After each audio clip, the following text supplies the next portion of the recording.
Bonsoir tout le monde, bienvenue dans le Socle, j'espère que vous allez bien. Aujourd'hui on se retrouve pour notre deuxième podcast, on parlera Coupe du Monde. On va débriefer sur la compétition, la phase de poule et surtout les huitièmes de finale. On parlera aussi des quarts de finale qui commenceront ce vendredi. On fera nos petits pronostics, on partagera tout ça avec vous.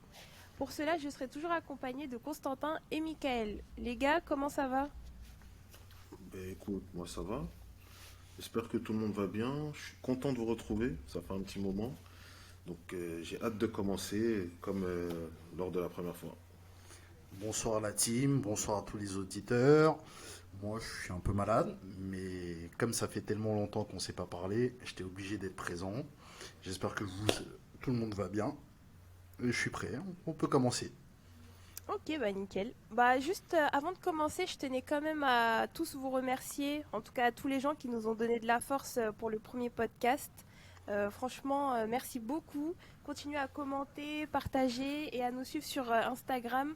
Donc c'est arrobase le socle, enfin, arrobase le tiré du bas socle 1. Voilà, donc merci à tous vraiment. Voilà. Bah, sinon, on va rentrer dans le vif du sujet, les gars, hein. Ouais. Qu'est-ce que vous avez pensé, vous, du début de cette Coupe du Monde, que ce soit bah, en termes de jeu, en termes d'intensité? Dites-moi, bah, Constantin, dis-moi, qu'est-ce que toi t'en as pensé, personnellement? Personnellement, en termes de jeu, c'est pas. Tu sais, je pense que c'est pas digne, du moins, c'est pas digne. C'est pas du même niveau qu'un match de Ligue des Champions. Mais en termes d'intensité, j'ai été agréablement surpris par tous les matchs que j'ai pu voir. Il y avait une intensité folle, je m'y attendais pas du tout, même si il est vrai que les joueurs sont arrivés en étant déjà prêts physiquement parce que pour la plupart, bah, ils étaient en pleine saison. Donc en termes d'intensité, franchement, j'ai kiffé. Franchement, j'ai kiffé. C'est vrai il y a eu beaucoup d'adversité en tout cas. Enfin, on parlera de tout ça plus tard, mais il y a eu beaucoup de surprises, enfin des équipes qu'on n'attendait peut-être Qu'on pas n'attendait et pas. Ouais. qui, au final, qui étaient là, que ce soit physiquement comme bah, qui étaient là dans le jeu, quoi. Ouais, mais c'est clair pour appuyer les propos de Constantin. Moi-même j'étais agréablement surpris de l'intensité que certaines nations ont mise. Mais après, niveau technique, c'est vrai qu'il y a pas mal d'équipes qui sont assez limitées. Mais ils arrivent à compenser avec un niveau tactique qui est honnêtement qui est assez impressionnant. Parce qu'il y a certains matchs où il y a certaines nations plutôt où j'imaginais pas qu'ils pourraient être aussi propres tactiquement et niveau intensité, il n'y a rien à dire. Honnêtement, j'avais même l'impression que certaines nations, certaines grandes nations qui sont parmi les favorites, j'avais même l'impression qu'elles n'étaient pas prêtes à subir autant d'intensité. Autant, je suis Mm. d'accord. Ça Je suis allait vraiment d'accord. dans tous les sens, ça court, c'est agressif dans le bon sens du terme. Mhm. Et tactiquement, franchement, il y a quelques lacunes parce que effectivement, il y a des joueurs qui sont moins forts, mais tactiquement aussi, c'est assez beau ce qu'on a pu voir dans cette première phase. Mais en vrai, Ouais, bah, si je peux un peu réagir aussi, mhm. je me posais la question par rapport à la Coupe du Monde 2018. Est-ce que en termes de jeu au niveau technique, il n'y avait pas aussi justement cet écart entre les grandes nations et les petites nations? Est-ce que c'est pas le propre de la Coupe du Monde justement qui est cet écart en termes de technicité entre les grandes et les petits? Ben, moi, je te dirais que pour moi, c'est un peu, je dirais que c'est un peu logique dans le sens où quand tu as les meilleurs joueurs, logiquement, tu es censé être meilleur, plus juste, en tout cas techniquement, que des joueurs qui sont d'un niveau en dessous. Bon, pour moi, c'est assez logique. Après, pour revenir à la Coupe du Monde 2018, sur les premières phases, je vais pas te mentir, j'ai pas tous les matchs en tête, mais à partir des huitièmes de finale, j'ai quelques matchs où vraiment, ouais, le niveau il était élevé quand même. Je trouve que le niveau il était élevé parce qu'il y a certaines nations, ils ont fait, j'ai trouvé beaucoup plus fortes que ce qu'elles ont montré dans cette compétition. Après, c'est pas aussi, comment dire, une question de sélectionneur peut-être. Là, quand je parle de sélectionneur, je vais citer par exemple Hervé Renard avec l'Arabie Saoudite. Bon, on a tous vu le match, le premier match contre l'Argentine. On s'attendait peut-être pas à ce que ça se passe comme ça, mais Enfin, Hervé Renard qui a comme gagné la CAN avec la Zambie, si je me trompe pas, avec la Côte d'Ivoire, et qui apporte peut-être un truc en plus à l'Arabie Saoudite. Est-ce que c'est pas lié peut-être à ce type de sélectionneur ou, enfin, est-ce que pour vous, il y a un lien entre tout ça, enfin entre les deux? Ben, moi, je pense qu'il y a un lien, quoi qu'il arrive, parce que bon, il a quand même de l'expérience. Il a quand même côtoyé certains grands joueurs. Quand tu me parles de la Côte d'Ivoire, par exemple, il a quand même eu des grands joueurs à ses côtés. Donc je pense qu'il a quand même ramené une certaine rigueur. Après, on connaît aussi son caractère, la hargne qui l'emmène dans Mm. ses Un équipes. plus. Ouais. Dégage, ouais. Voilà ce qui est en plus à ses équipes. Après, là, on parle d'Hervé Renard, mais après, il y a d'autres coachs. Mais je pense que ouais, le coach, il a un rôle aussi important dans ce que l'équipe va apporter, dans sa motivation, dans son discours, dans tout ce que lui il peut emmener de par son charisme ou autre. Donc je pense que ça a un rôle important. Mais après, c'est au joueur de remettre ça sur le terrain. Et ça a été plutôt bien fait parce que quand tu regardes les deux premiers matchs, notamment les deux premiers matchs des phases de poule, mais j'insiste dessus, le niveau, l'intensité, mais je restais bouche bée. On en parlait on se faisait des petits commentaires entre nous pendant les matchs. Il y a des équipes, tu les voyais courir, mais tu te dis, ils sont dopés à quoi? Ouais, Ouais, ouais, c'est clair. ils ont 5 poumons. Mais c'était incroyable, c'était beau à voir. Justement, on oubliait les matchs passaient tellement vite qu'on mettait de côté le niveau technique et on était focalisé justement sur cette intensité-là. Bah, de toute façon, moi je pense que tu peux toujours combler le manque de technique si t'as de la rigueur tactique et tu Ouais, mets de l'agressivité. t'as un collectif qui suit aussi ce que dit le sélectionneur, justement.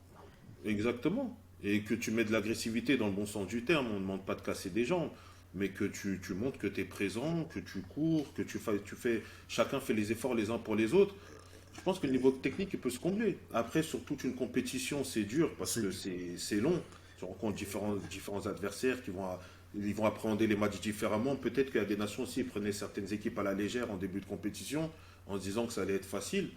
Mais je pense que sur un match, tu peux poser problème à n'importe qui, en fait. Et on l'a sincèrement, vu dans cette compétition. excuse-moi de te couper, sincèrement, je pense pas qu'ils prenaient des petites équipes en mode c'est facile, ça sera easy, on va se balader. Je pense qu'eux-mêmes, ils ont été surpris, surtout ces grandes nations-là, comme l'Argentine.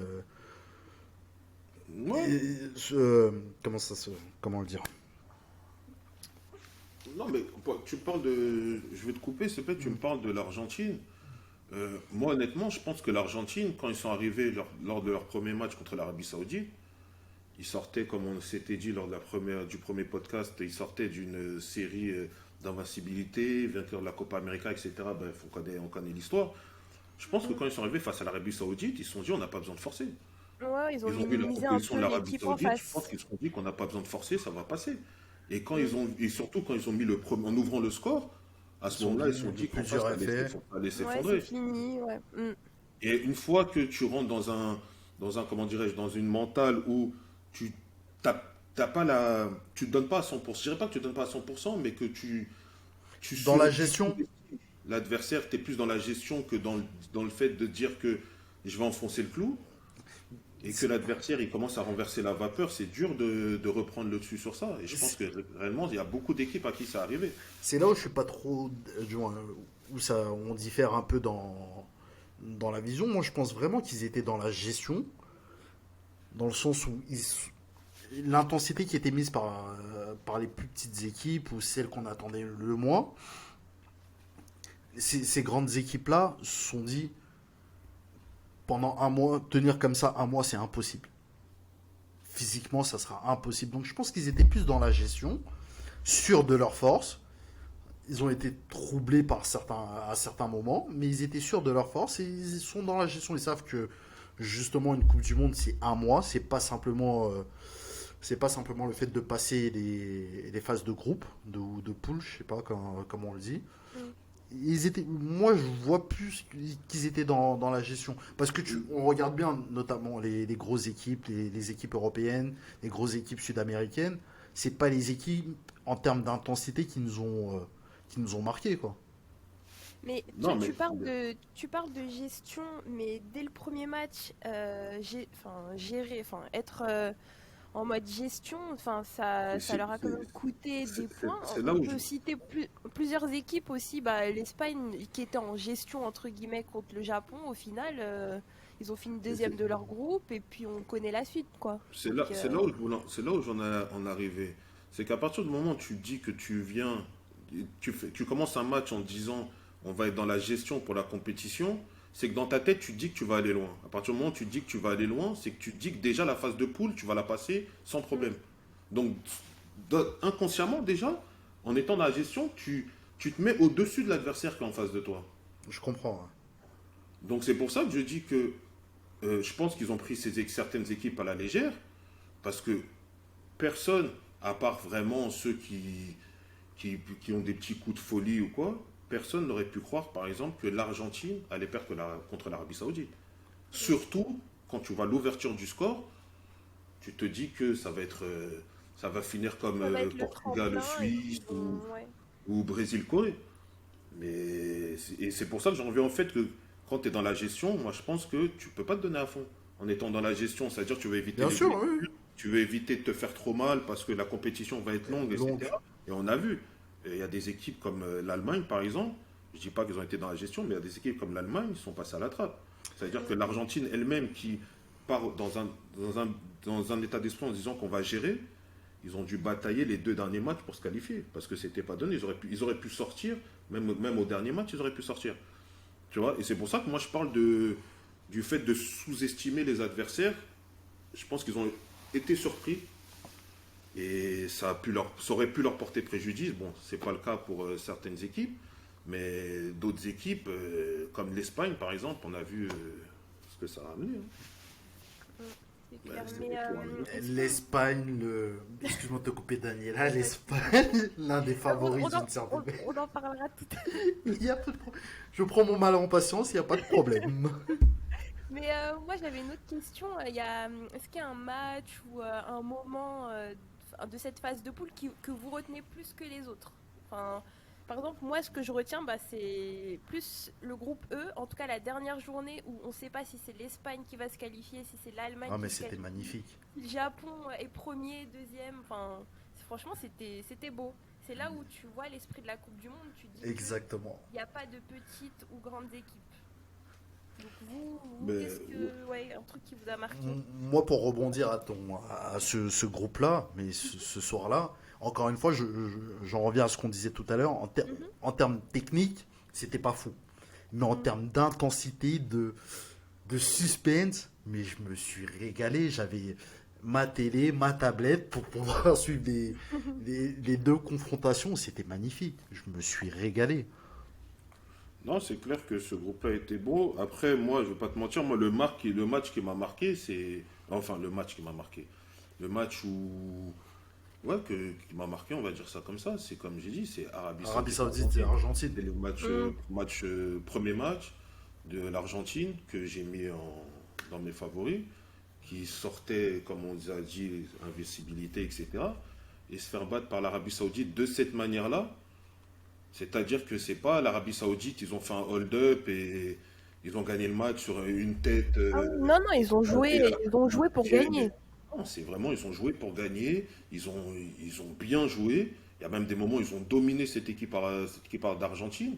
Et franchement, pour moi, c'est ce match-là que je retiens de la phase de poule. Après, il y a d'autres matchs qui m'ont plu. Il y a des scénarios aussi qui m'ont plu, comme le groupe E dont vous avez parlé.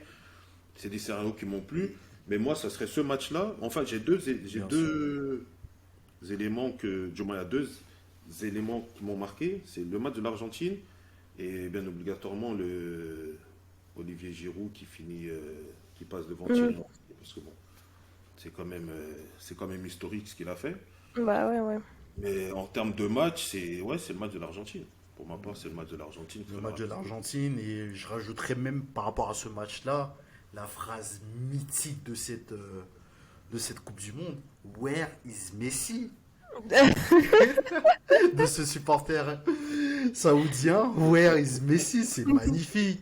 C'est ça la Coupe du Monde. C'est magnifique. Ouais, bon. Après, après, on connaît la suite. Hein. Messi est toujours là et eux, ils sont rentrés. Ouais, oui, bon, c'est malheureux, mais... Ça, c'est facile, ça, je trouve. Et, Oui, mais bon, et qu'est-ce que je voulais dire? Mais en tout cas, dans les commentaires, vous, n'hésitez pas à partager les équipes qui vous ont le plus surpris, déçus ou autres, ou des moments qui vous ont marqué lors de cette phase de poule. Je voulais juste parler des équipes africaines. Donc, on parlait des moments qui nous ont un peu plus marqué, tout ça. Moi, il y a un autre moment qui m'a marqué. Bon, là, c'est l'esprit chauvin qui va parler, mais la victoire du Cameroun contre le Brésil, on peut quand même en parler parce que c'est une belle victoire, mais derrière, il y a quand même ce sentiment amer de se dire que le Cameroun aurait pu faire un peu plus dès le début. Je sais pas ce que vous en pensez, vous, mais Je suis entièrement d'accord. Excuse-moi, Mickaël. Je suis entièrement d'accord, notamment contre le premier match contre la Suisse. Justement, on parlait de. C'était l'un des matchs les plus plats du premier tour, où justement le Cameroun n'a pas su insuffler cette énergie que d'autres pays africains l'ont fait, comme le Maroc, comme la Tunisie, comme le Ghana. C'était quoi le dernier pays africain qu'il y avait? ouais, c'est le légal. Sénégal. Le Sénégal. Le Sénégal, ils étaient plus un peu comme les équipes, notamment européennes et les grosses équipes sud-américaines, en mode. C'était très tactique. Le match face aux Pays-Bas, c'était très tactique. Mm. Ça aussi, ça m'a plu. Cette évolution du jeu tactique des nations africaines. Et le Cameroun, je trouve qu'il a manqué ça lors du premier match. Surtout qu'il y avait moyen. Et quand on voit le parcours de la Suisse derrière, je pense qu'il y avait Ouais, moyen de faire quelque chose. c'est frustrant en Ouais, fait. ouais. Ouais, mais c'est exactement ce que j'allais dire concernant le Cameroun. Bon, après, je vais parler un peu des autres nations africaines, mais Mhm. concernant le Cameroun, moi, je suis frustré concernant cette équipe parce que, honnêtement, et c'est pas pour être prétentieux ou quoi, j'ai l'impression qu'ils se sont donnés à ça à 70%. J'avais l'impression qu'ils pouvaient faire beaucoup mieux. Il y a des joueurs que j'ai Ah vus oui, oui. je vais pas citer les joueurs parce que, bon, je vais pas rentrer dans sinon ça va être trop long, mais il y a des joueurs que j'avais l'impression ils donnaient pas leur maximum pour la sélection. Et comme, comme le Cameroun reste le Cameroun, fallait qu'il y ait une polémique pendant cette Coupe du Monde avec le gardien. Ah, on connaît, hein, Ah si ouais, il n'y bah a oui, toujours. pas de polémique, ça peut C'est pas être pas le drôle Cameroun. sinon. C'est pas drôle. Donc, ouais, pour le Cameroun, c'est frustration, mais dans l'ensemble, parce que je vais faire un ensemble concernant les équipes africaines, c'est le mot qui ressort pour moi, c'est fierté. C'est fierté parce qu'il y a il y a beaucoup de nations qui sous-estiment le football africain, même si c'est vrai qu'il y a beaucoup de joueurs qui jouent en Europe ou quoi, mais généralement, quand on parle des équipes africaines, on se dit toujours que bon, voilà, elles vont venir en Coupe du Monde histoire de combler Ouais, ils les. vont essayer de faire le plus possible. Ils vont se Voilà, battre avec leurs armes. et au final, on part avec cette Coupe du Monde, alors que c'est pas fini, parce qu'il y a toujours le Maroc qui est en lice, mais pour l'instant, on part sur le fait que c'est la première fois qu'il y a autant de victoires d'une équipe africaine dans une Coupe du Monde. Il y a eu deux équipes qui sont qualifiées pour les quarts de finale, pour les Pour huitièmes le de finale, huitième. excusez-moi. Mhm. Une équipe pour les quarts de finale. Honnêtement, pour l'instant, cette Coupe du Monde, côté africain, pour moi, c'est une réussite. C'est une C'est réussite parce que au-delà du fait de s'être qualifié, comme disait Constantin tout à l'heure, ces équipes ont montré que tactiquement, elles pouvaient avoir de la rigueur. Chose qu'on reprochait souvent à ces équipes-là. Mais tactiquement, elles ont montré qu'elles pouvaient avoir de la rigueur. Après, bon, il y en a d'autres Et qui l'ont montré plus que d'autres. excuse-moi pour rebondir par rapport à ce que tu parles, quand tu parles de rigueur, ça m'oblige à forcément parler du Maroc. Parce que en termes Mhm. tactiques, mais je me suis régalé à les regarder. Notamment, je ne sais pas si je peux en parler maintenant, notamment du match contre l'Espagne. J'avais l'impression de voir une équipe de Diego Simeone à son Ah oui, non mais corps. vraiment, le cholismo. Mais c'était magnifique. Mm. Et moi qui suis de ceux qui disent à chaque fois qu'il n'y a pas qu'un seul football, notamment le football prôné par Luis Enrique, par tout ce qui touche au FC Barcelone, il y a aussi une autre manière de jouer au football. Et il faut savoir l'apprécier à sa juste valeur. Et le Maroc, mais merci. Merci, parce que c'est un travail en plus de ça. Moi qui en parlais avec des amis marocains, c'est un travail de longue haleine qui est récompensé aujourd'hui, donc merci. Ah oui, mais exactement, hein. Franchement, bon, je voulais en parler après du Maroc, puisqu'on allait entrer dans les huitièmes de finale, mais Bah, on peut en parler maintenant, hein, vu qu'on est déjà dans le sujet. Allons-y, on part des huitièmes. Donc, le Maroc, ouais. Justement, une question par rapport à ça. Est-ce que pour vous, c'est vraiment une surprise qu'il se soit qualifié au final? Parce que on a tous vu le jeu de l'Espagne. On a vu qu'il y avait un souci au niveau finition, qui se donnait la balle bien comme il faut, la possession, tout ça, mais possession stérile. Au final, est-ce que c'est vraiment une surprise que le Maroc soit passé? ben, je vais prendre la parole. Ben, quoi qu'il arrive, pour moi, ça reste toujours une surprise. Ça reste toujours une surprise, parce que l'Espagne, ça reste quand même une grande nation européenne. La Ligue des Nations, la dernière fois, la dernière Ligue des Nations, ils ont été en finale. À l'Euro, il me semble qu'ils ont fait demi-finale. Ça reste quand même une grande nation. Donc, quand tu vois les noms des deux nations, tu te dis pas obligatoirement, mais automatiquement, tu vas mettre l'Espagne en favori. Mais quand tu regardes la compétition en soi-même, honnêtement, tactiquement, ce que le Maroc a montré depuis le début de cette compétition, C'est logique. je me disais Mm. qu'il pouvait poser des problèmes à l'Espagne. Mhm. Surtout que l'Espagne a un attaquant dont je tairai le nom. Bon, Morata, je peux Dis dire les le nom, hein. C'est termes, pas dis les grave. termes. Ah bon, il s'appelle Alvaro Morata. L'homme qui joue avec des bottes. On le connaît. Mais non, mais honnêtement, je pensais que je me disais que le Maroc pouvait poser le problème à l'Espagne, mais à ce niveau-là, Mhm. honnêtement, je ne m'y attendais pas. Ils ont fait le match parfait. Tactiquement, c'était parfait. Il manquait juste la finition, parce que c'est vrai ils ont eu des opportunités Ils- Ah pour oui, même, des ils- très pour très même grosses gagner le match, opportunités, même hein. avant Avant les les prolongations, avant prolongations, tout. exactement. Mm, mm, mm. Mais tactiquement parlant, honnêtement, pour moi, c'est une masterclass qu'ils ont fait. C'est une masterclass. Les joueurs se sont. Tu voyais que les joueurs se battaient les uns pour les autres. Le coach, il a donné des consignes. Sur le côté, on le voyait, mais on le voyait même pas trop s'énerver. Honnêtement, on le Il voyait même était pas trop zen, il s'énerver. était serein. Et c'est là que tu montres que le discours qu'il a dû faire avant le match, tout le monde a adhéré. Parce que ce qu'ils ont montré sur le terrain, et lui, quand on le filmait, on voyait ses réactions au bord du terrain, il n'avait rien à dire en soi. Il n'avait rien à dire. Chacun faisait ce qu'il avait à faire, chacun a donné ce qu'il avait à donner, et ça a montré le match qu'on a vu. Et après, honnêtement, quand même, malgré ça, moi je pense qu'au niveau de l'équipe d'Espagne, il va falloir qu'ils se remettent en question quand même. Ah bah ça.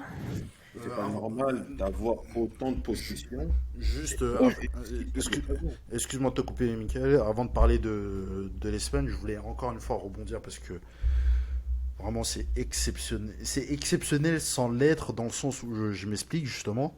C'est, ça montre que le travail paye. Et le travail effectué par la Fédération marocaine de football, ça date pas de cette Coupe du Monde.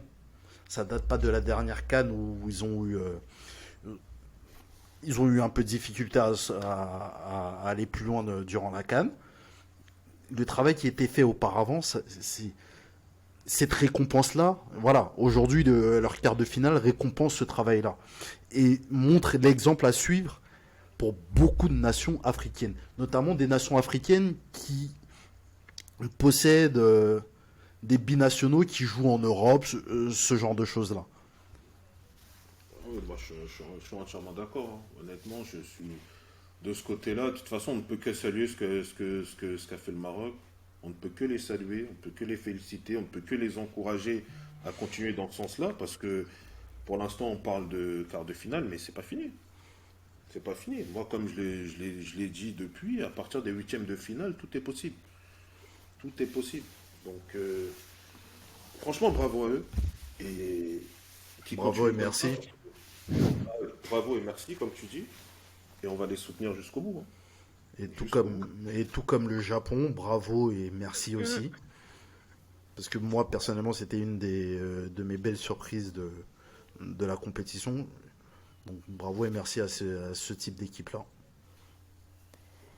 Ok, bah il y a eu beaucoup de belles équipes. Il y a eu on va dire, des équipes qui ont brillé au niveau offensif, comme la France. Mais défensivement, vous en avez pensé quoi, vous, face à la Pologne? Est-ce que vous pensez que parce que là, le prochain match, les quarts de finale, France-Angleterre. Donc, est-ce que vous pensez que, défensivement parlant, ça va le faire face à l'Angleterre? Bah, franchement, je vais pas te mentir. En comparant les deux équipes sur les huitièmes de finale, hein, bien sûr. Ouais, ouais, ouais, bien sûr. Mais moi, j'ai l'impression, en tout cas, moi, mon sentiment, honnêtement, ce match-là, je le mets vraiment en 50-50. 5, ouais. Parce que j'ai l'impression que la France et l'Angleterre, ils ont les mêmes forces et les mêmes Même faiblesses. faiblesse, ouais. Ouais, c'est deux équipes qui se ressemblent beaucoup, Ouais, exactement. c'est très drôle, ouais. Devant, ça va vite, devant, c'est fort, c'est technique, au milieu de terrain, c'est fort. On va pas se mentir, dans l'ensemble, c'est fort. C'est un peu inexpérimenté, mais Mhm. c'est fort quand même. Et pour moi, la défense centrale, elle pose problème des deux côtés. La défense centrale, elle pose problème des deux côtés, parce que d'un côté, tu as Varane qui, pour moi, il s'est pas remis de sa blessure encore. Il Ouais, n'est il est pas pas au top revenu de sa forme. voilà, il est pas revenu au top. Et de l'autre côté, tu as Maguire qui il fait peur.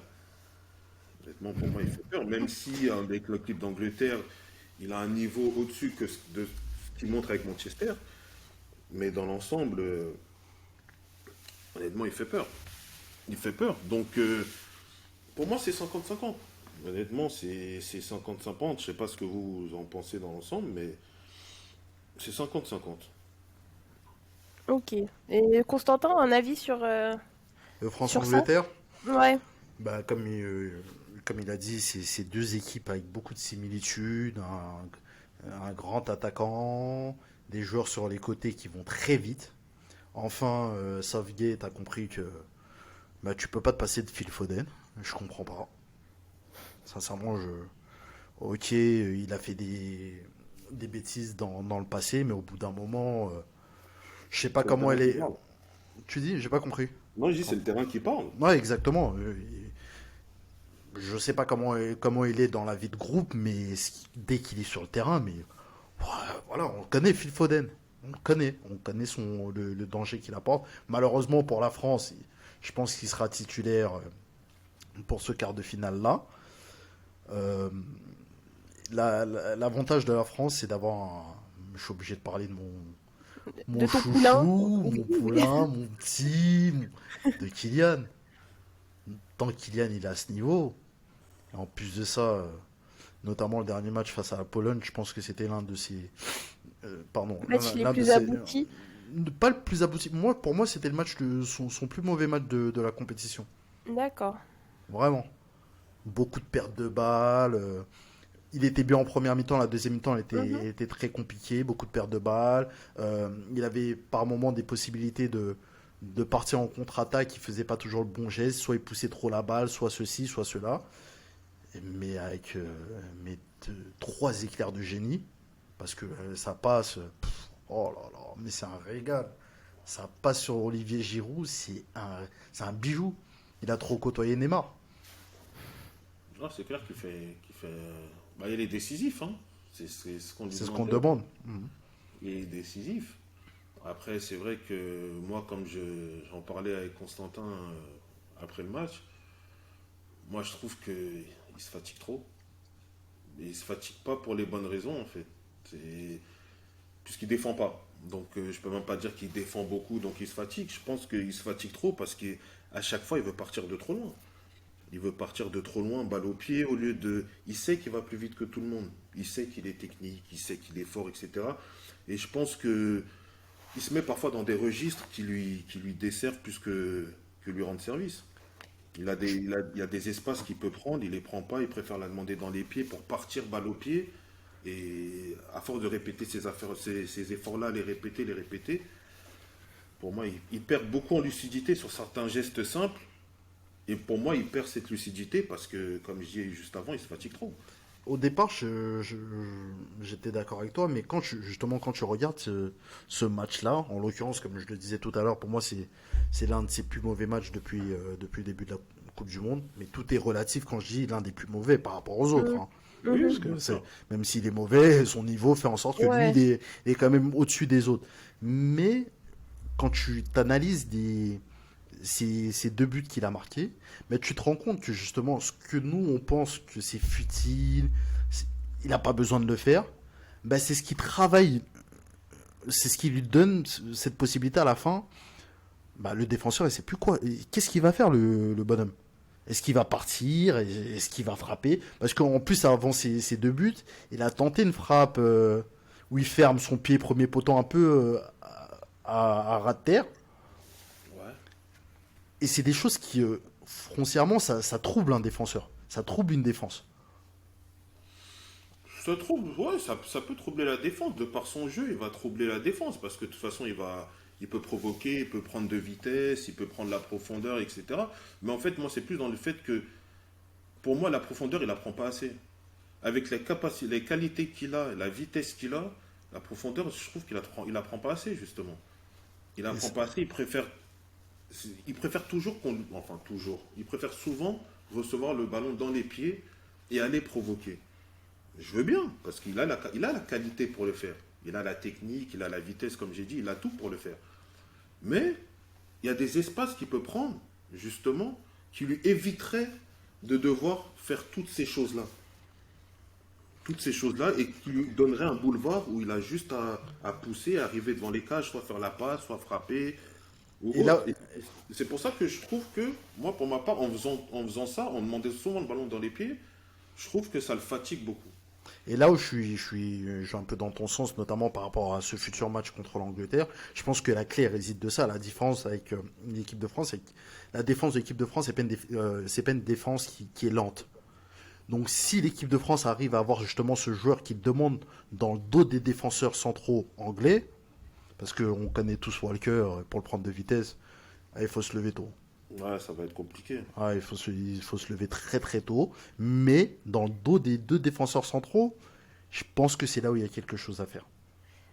Si je peux donner mon avis, bah, en tout cas, moi je pense que par rapport au match contre l'Angleterre, on donnera nos pronostics pardon, juste après rapidement, mais je pense quand même que la France a un avantage sur l'Angleterre dans le sens où euh, les joueurs anglais, en tout cas l'attaque anglaise s'entend bien enfin, sur le terrain, mais je trouve que quand même les attaquants français, que ce soit Giroud, Dembélé, Mbappé et Griezmann derrière, ils ont une familiarité un peu plus, comment dire, un peu plus poussée. Enfin, c'est un peu plus simple, ça se fait un peu, ils se trouvent un peu plus facilement, je trouve.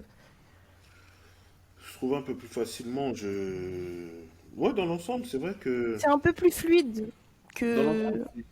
ouais, peut-être qu'ils ont plus l'habitude de jouer ensemble. Après, Southgate, c'est vrai que de base, la formation qu'il a mise contre le Sénégal, son attaque de base, il y a Sterling qui était là, Foden, il n'est pas Mm. là. Donc c'est vrai que ça a pas mal changé déjà. Ouais, depuis, ouais, ça s'est quand même assez modifié, donc... Voilà, c'est quand même assez modifié, mais Non, moi c'est je plutôt pense. le contraire. Foden qui était là, Sterling qui était pas là. Oui, Face non, au j'ai Sénégal. dit que non, j'ai dit qu'à la base, au début de compétition, Ah Foden oui, était au pardon, autant ballon, pour moi. et c'est Sterling qui était là.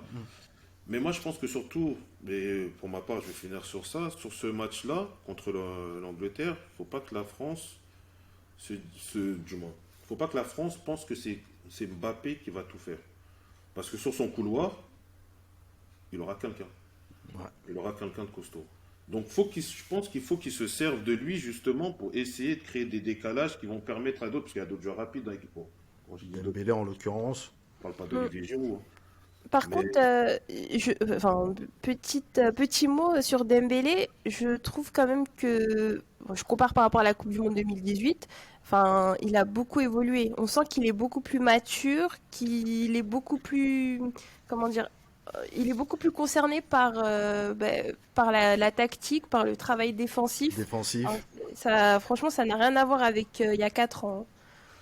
c'est clair que c'est un autre joueur, hein. Je pense que ces années au Barça, toutes les blessures, toutes les critiques, tout ce qu'il y a eu autour de lui, je pense que ça lui a fait du bien. Son mariage, il est devenu papa. Ça, après, comme on dit, on prend l'âge, la maturité. Il y en a d'autres qui sont matures plus tôt, d'autres moins. Moi, comme j'ai toujours dit, de toute façon, et ça je le dis depuis le début, tant que Dembélé ne comprendra pas que le football, c'est son métier et c'est pas un amusement, il ne pourra Mhm. pas réussir. Et je pense qu'aujourd'hui, c'est peut-être mieux. Il a peut-être compris que, ouais, effectivement, c'est son métier. Donc ça veut dire que son métier, c'est pas que jouer sur le terrain et Ouais, il y a après, une rigueur à avoir aussi à l'extérieur, enfin dans sa et- vie. exactement. Et je pense qu'il en est à ce point-là. Il est papa, il s'est marié, il a atteint l'âge de la maturité, peut-être pour lui. Et c'est pour ça que ce soit en équipe de France ou même au Barça, c'est plus le même joueur. C'est plus le joueur qu'on voit que par fulgurance, en fait. Mhm. Et Ouais, si, il est un et peu si- plus. Ouais. et si je Vas-y, peux vas-y, me, et Constantin. si je peux me permettre, pardon, parce que j'étais très sceptique à son sujet, rendre hommage à un joueur d'ailleurs ou pas mécano, Mhm. moi qui suis défenseur, dans l'âme et dans le jeu, waouh, je pensais pas. Sincèrement, je pensais pas. Et même quand j'entendais juste avant la liste de Didier Deschamps, son coach au Bayern qui disait que Upamecano devrait être titulaire en équipe de France, je me disais, mais il n'a pas vu les matchs d'Upamecano en équipe de France ou quoi? Je ne pensais. Je suis agréablement surpris par ce joueur. Mais vraiment. Il est Ouais. sûr, aujourd'hui, il est sûr de lui, il est serein dans ses interventions, même dans sa posture, ça n'a plus rien à voir avec le Upamecano des premières sélections. Ah, peut-être qu'il a pris, c'est tout simplement, il a pris confiance. Il a pris confiance avec le Bayern, il a pris confiance, il est sûr de son jeu, il est sûr de ce qu'il peut apporter et il le démontre sur le terrain. De toute façon, il est tout simplement dans la continuité de son début de saison avec le Avec le Bayern de Bayern. Munich. Et mention spéciale à Griezmann et Rabiot. Franchement, Ah oui, non, ils sont. chapeau. Franchement, Rabiot, moi, je l'attendais pas à ce niveau-là. Bah, lui aussi, je trouve qu'il a beaucoup mûri, hein. Ouais. Il a beaucoup mûri, je pense, que ce soit dans son jeu comme à l'extérieur aussi. On va pas parler de sa mère, mais bon, voilà. Donc, Non, on parle pas Tata des mères. Véro. On parle pas des mères on ici. parle pas des mamans ici. Donc, votre pronostic alors pour ce quart de finale Angleterre-France, c'est qui passe? Euh, Franchement, moi, j'ai mis la France d'une courte tête Ok, parce ok, que, ouais. parce que Mbappé et Dembélé. D'accord. Bah, ok. Moi, pareil, la France. Bon, c'est l'esprit chauvin, mais Moi, moi, c'est c'est l'attaque qui me parle plus. pareil, la France, mais c'est plus vraiment plus l'esprit chauvin. Et je pense qu'il y aura une sacrée bataille au milieu de terrain. Celui qui gagnera la bataille du milieu de terrain gagnera On ce gagnera match-là. le match. Ok. Bah, alors, on va parler des autres quarts de finale. Donc, on a parlé du Maroc bien comme il faut tout à l'heure. Ils vont affronter le Portugal. Pour vous, ça se joue comment? Est-ce que le Maroc va recréer une surprise ou on a vu quand même le Portugal délivrer un beau match contre la Suisse? Est-ce que le Portugal, c'est bon, ils sont qualifiés en demi? Non, je veux pas dire que c'est bon qu'ils sont qualifiés en demi. Je peux pas me permettre de dire ça après toute la Après ce compétition qu'on que a. je viens de voir. Non, mais c'est au-delà même de ce qu'on a dit. C'est après la compétition que je viens de voir. On a vu, comme on a dit, l'Arabie Saoudite, le Japon, le Maroc, Espagne. Je m'avancerai pas à ce point-là. Maintenant, le Portugal, ils partent clairement favoris, à mes yeux, parce qu'ils ont une équipe complète. Ils l'ont encore montré. Et quand j'ai une équipe complète, c'est même pas que les joueurs sur le terrain, c'est même les Le joueurs qui banc, peuvent rentrer. comme on, comme on Et- disait lors du précédent podcast. ouais, exactement, ils ont un banc. Quand tu vois que, bon, même si il a 40 ans, mais tu vois, quand tu vois que sur le banc, t'as Cristiano Ronaldo qui peut rentrer. Mm. Quand je vois, ne serait-ce que le match contre la Suisse, je vois le match de Joao Félix, je me dis, mais sortez-le de l'Atlético de Madrid. Sortez-le de là-bas. Ouais, C'est pas possible. libérez-le. Franchement, Ah, il faut le c'est libérer, le du bonhomme. gâchis, hein. C'est du gâchis. Faut le libérer. C'est quand je vois le match qu'il a fait. Non, enlevez-lui les chaînes, laissez-le s'épanouir, le bonhomme. Bah, Faut- libérer Harry Kane aussi de Tottenham. Ah ouais. Mais ça, faut parler à Lévy et apparemment il est dur en affaires. Mais ouais, dans le sens que, ouais, quoi, en gros, le Portugal, je les vois en favori, Mhm. mais donc pour moi, je pense qu'ils vont passer. Ok. Mais je sous-estime pas le Maroc quand même parce qu'ils ont montré que tactiquement, Ouais. ils Ils pouvaient étaient quand faire de même au grandes niveau. choses. Mm. Après, est-ce que tous les joueurs seront présents? Parce qu'on a vu qu'il y avait certains joueurs qui avaient des petits pépins en fin de match. Donc ça peut porter préjudice, mais je les enterre pas quand même. Je les Et enterre comme, pas. et comme tu as dit, de toute façon, à partir des huitièmes de finale, qu'on le veuille ou non, c'est 50-50. Mais le, le Portugal, je les vois favoris. Pourquoi? En termes de, comme tu as dit, d'effectifs et notamment en termes de fraîcheur physique. Oui, bah, le Maroc C'est- c'est- est quand même allé jusqu'au tir au but, hein. Exactement. C'est pas négligeable. Et beaucoup de joueurs ont joué quasiment tous les matchs depuis le début de la compétition.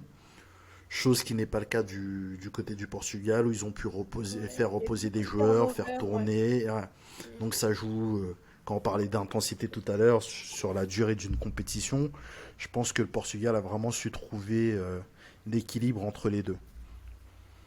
Ok. Mais je pense qu'on va quand même assister à une belle demi-finale. Ça sera beaucoup plus compliqué pour le Maroc, contrairement au match face à l'Espagne, parce que justement ils ont des attaquants, ils ont des joueurs qui sont capables de prendre le ballon, provoquer, de casser des lignes, pas simplement avec la passe, mais en prenant le ballon et en avançant. Voilà Bah, pour moi.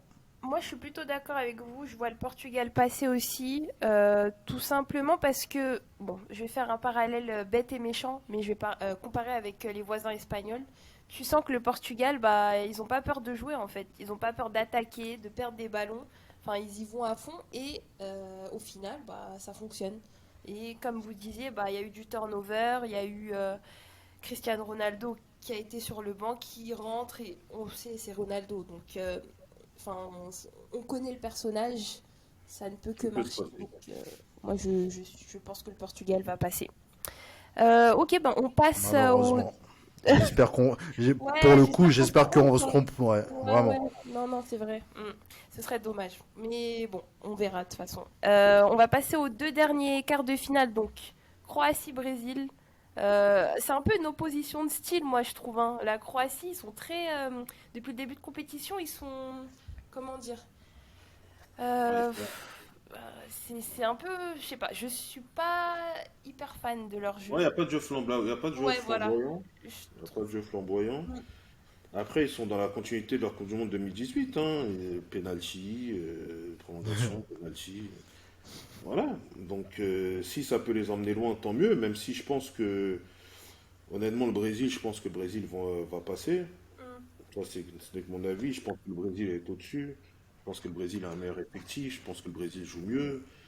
Je pense que le Brésil a un joueur qui est au-dessus du lot. Et en l'occurrence Neymar, même si bon, j'attends de voir à quel niveau il va revenir. Physiquement, ouais. Et je pense que le Brésil a tout pour Pour- passer, tout simplement. Ouais. Donc après la Croatie, je sous-estime pas non plus, mais honnêtement, pour moi, la Croatie, depuis le début de la compétition, le Brésil, je les mets clairement favoris. Constantin, toi, ton avis Euh, j'ai peur que le Brésil-Croatie, ça ressemble un peu au Brésil-Belgique en 2018. Même si la Croatie devant n'a pas un Eden Hazard ou un Kevin De Bruyne, je pense que les Brésiliens ils ont tout intérêt à très très bien rentrer dans le match et rester concentrés pendant tout le match. Parce que la Croatie, depuis le début de la compétition, c'est pas flamboyant, mais même quand ils sont en difficulté, ils arrivent toujours à revenir petit à petit, ils mettent en place leur jeu. T'as l'impression que c'est une araignée, la Croatie. Ils tissent leur toit, ils tissent, ils tissent, ils tissent, et après, bah, tu te fais attraper dans leur filet, et paf, ils te font mal derrière. Donc, Comme en 2018, en hein. fait, ils sont très ouais, efficaces. Ils savent où piquer, si on peut dire. exactement. Et Exactement. petite parenthèse aussi, concernant le Brésil, je les ai mis clairement favoris, mais je leur conseillerais de faire attention parce que je trouve qu'ils commencent à devenir très arrogants. Ah, Et ça peut vite leur porter préjudice. mais après, ouais, je rebondis. Moi aussi, je pense que le Brésil va passer. Je rebondis sur ce que tu dis, Michael. Mais en vrai, enfin, ça a toujours été comme ça, hein. Moi, le Brésil, pour moi, c'est toujours été une équipe qui, elle sait ce qu'elle vaut. Donc, ils sont sûrs de leur force et ils ont toujours montré ce petit côté un peu au-dessus. Non, je suis d'accord, je suis totalement d'accord avec toi. Mais ce que j'ai vu contre la Corée, personnellement, j'en parlais avec Constantin et d'autres amis après le match. Mhm. Ça, honnêtement, ça m'a un peu gêné quand même. Ouais. Honnêtement, j'ai trouvé ça, c'était Je veux bien que tu peux danser, il n'y a pas de souci, mais quand même le coach commence à s'y mettre, que Ouais, ouais, non, on a après, l'impression que c'est le c'est un groupe, carnaval. C'était le carnaval, tu respectes plus l'adversaire. Pour moi, c'est l'adversaire. limite du manque de respect envers l'adversaire. Tout le monde veut, on danse pour un oui ou pour un non.